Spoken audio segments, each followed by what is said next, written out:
Hello, good morning. My name is Didier Riseco, and on this time I'm going to talk about how does a plus ball works. For this, I'm going to talk about some specific topics such as electromagnetism, the transistor, and its respective circuit. Let's start.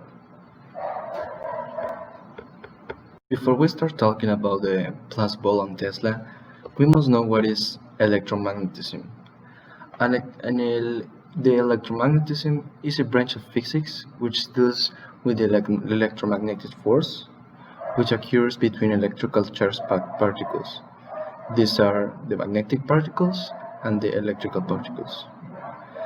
The electromagnetic force is also one of the four fundamental forces and exhibits the electromagnetic fields such as magnetic fields, electric fields, and light.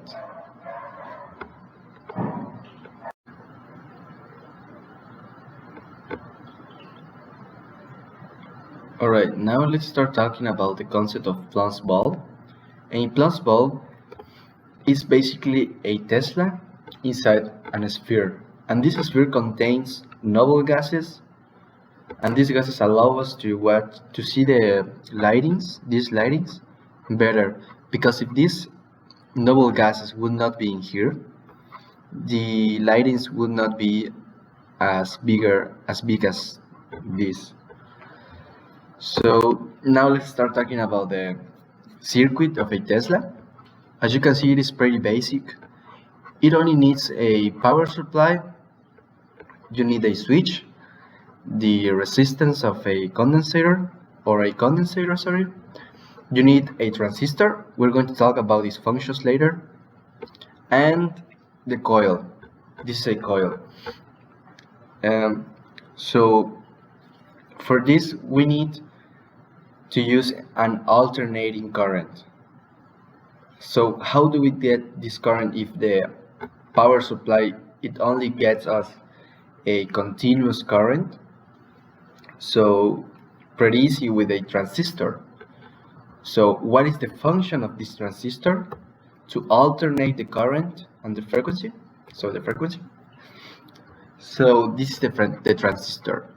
As you can see, it is a pretty small component with three little patitas. I don't know the name in English, sorry. So the function of the transistor is the following. Imagine that you're in your bathroom or in your room or whatever, and you turn off and turn on your lights. So when you turn off your lights, the output of the oscilloscope wave, these are waves. You can see these waves on a oscilloscope. So when you turn off your lights, it goes low, a low wave. So when you turn on, it goes high. When you turn off, low, high. And then if you do this thousands of millions of times and hyper fast, you can get an alternating current. So this is the function of the transistor.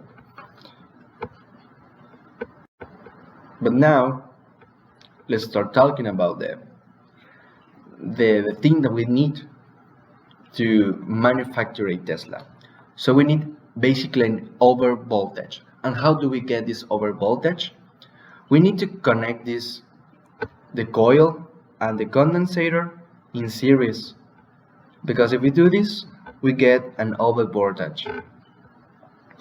And what happens if we get an over voltage?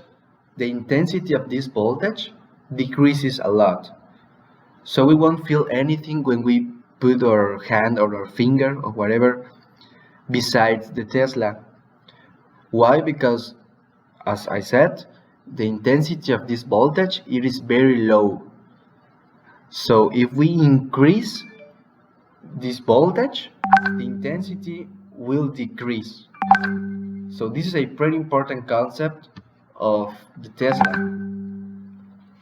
So as you can see, this is a better explanation. the current enters over here and it passes through the condensator and it goes to the coil, and the coil increases the voltage like 10 or 100,000 times. So imagine that you have at first 1000 voltage. It is a random number. Just imagine it. And then it passes through the coil and it increases 100 times. So we will have 100,000 volts, sorry. So what do we get with this? A very low intensity. So this is a pretty much an example of how electromagnetics work. Thank you so much.